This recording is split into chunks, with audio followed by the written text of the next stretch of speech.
Shalom, Israel. I'm Captain LeBron, Israelite School of the Camp, the Commander GEN.YAHANNA. Inviting all blacks and Indian out to the 5th annual Fire Weekend. Shalom, Israel.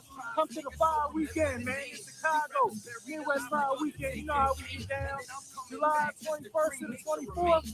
We're going to be in Chicago. Step back from the flame. You got a lot more to lose, man. It's under the Midwest Watch in set, captain for $13,000.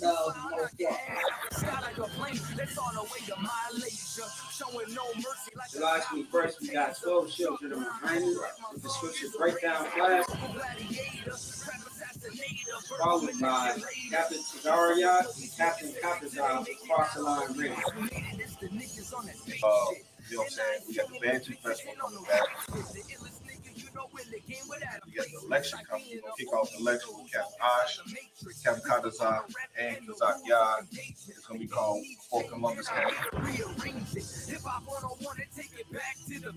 On the 24th of July, we're going to be doing the Black and Brown Unity Cookout.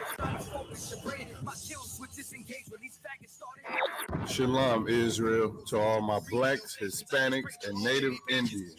From July 21st through the 24th, we're going to be holding the Midwest Fire Weekend. On July 21st, we hold a scripture breakdown with none other than 12 Shield General Muhammad from 6 p.m. to 8 p.m., followed by Cross the Line Radio.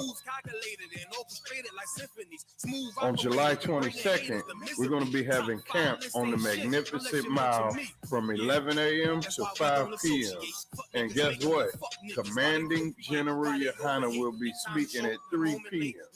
We're going to be located at 401 North Michigan Avenue, Chicago, Illinois. After that, we're going to have the Before Columbus Came lecture from 6 p.m. to 9:30 p.m. located on 9909 Roosevelt Road, Suite 100. On July 23rd, you can catch us at the Bantu Festival from 10 a.m. to 10 p.m. We're going to be located at 1130 Midway Place Science Park, Chicago, Illinois. And then last but not least, we're going to be having the Black and Brown Unity Cookout from 12 p.m. to 8 p.m. located at Douglas Park, 1200 West 12th Place. For more information, call 708-299-5821. Again, 708-299-5821. Also, if you would like to help out and support this troop and brotherhood, go to the Midwest Fire Weekend Black and Brown GoFundMe account and make a generous donation.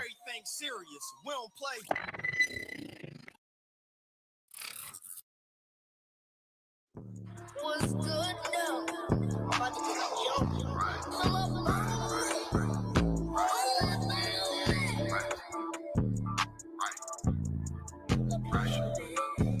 Yeah, change for the color, but that old nigga on the foot. Let's make it this song, right? Yeah, I changed for the better. Put that old nigga in the shredder. But however, I could never take a step back for my pleasure. Change the weather. Ruger 5.7 on my dresser. Clip full with a lot of pressure. I forget that I made a special. I don't care, so I don't remember. Hidden treasures in my lecture. New texture, but the same message. Think rich, no think better. Chevy boy, I don't need a Porsche. Bucket clean and I feed the horse. Pull up on me, lose a bitch, ain't nothing to me. Ben Simmons, they ain't fucking with me. Take sides, you was set hopping. Heat on, you was flip flopping. On the come up, then he start watching. We open doors like fuck knocking. Yeah, she see it and they don't believe it. Spit fire in my heart anemic. Make a choice, get in the van. Taking ground and become a man. You pussy, I'm straightforward. Take orders, give orders, bend corners, set orders. Niggas fold like rich quarter. Lifelong, but my temp shorter. Only for the bullshit though. Counterfeit niggas, they be full of it though. I don't really hear what you went to, nigga. We don't really care what you been through, nigga. I offend you, nigga. Sharp like a quick flat turn in the venue, nigga. Cut right through it